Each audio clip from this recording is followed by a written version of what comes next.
Ya Allah, limpahkanlah ke atasku rezeki yang halal, luas dan mengalir berterusan seperti air zam-zam yang tak pernah putus, sehinggakan aku mampu menjadi sebahagian daripada hamba-hamba-Mu yang sentiasa berwakaf dan menyumbang demi meninggikan agama-Mu.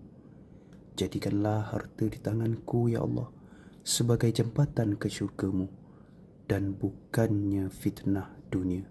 Amin. Amin ya rabbal alamin.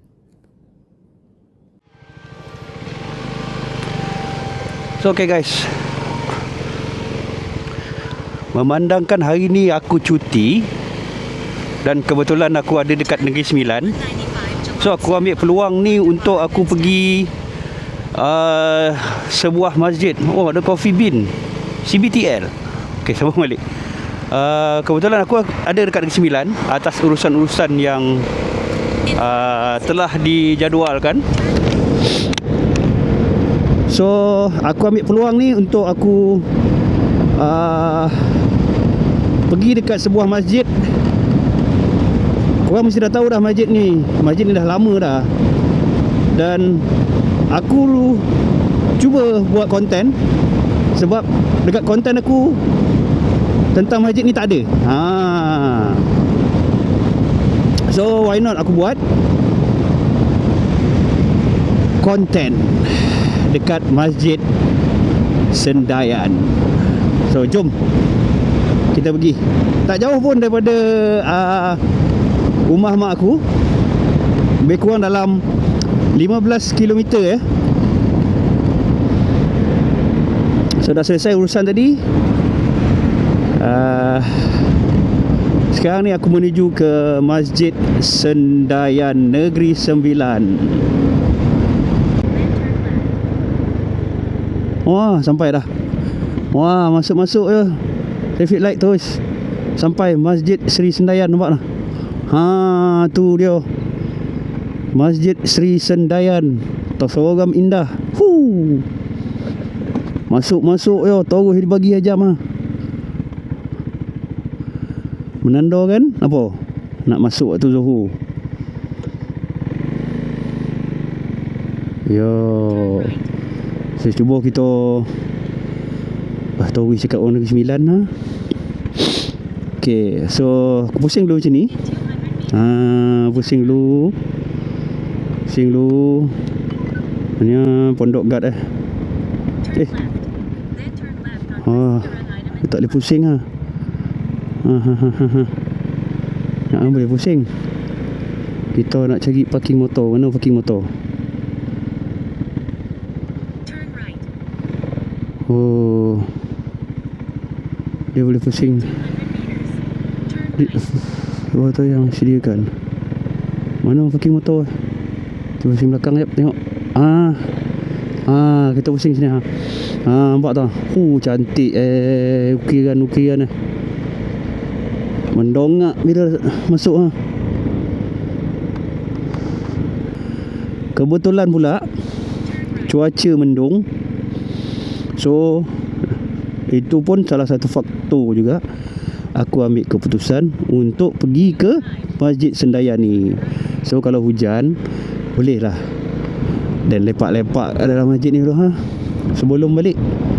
So ni parking motor parking motor sini apalah, parking lah sini. Kang parking mengatur kang kok di saman kang.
So guys, inilah Masjid Sri Sendayan di Negeri Sembilan.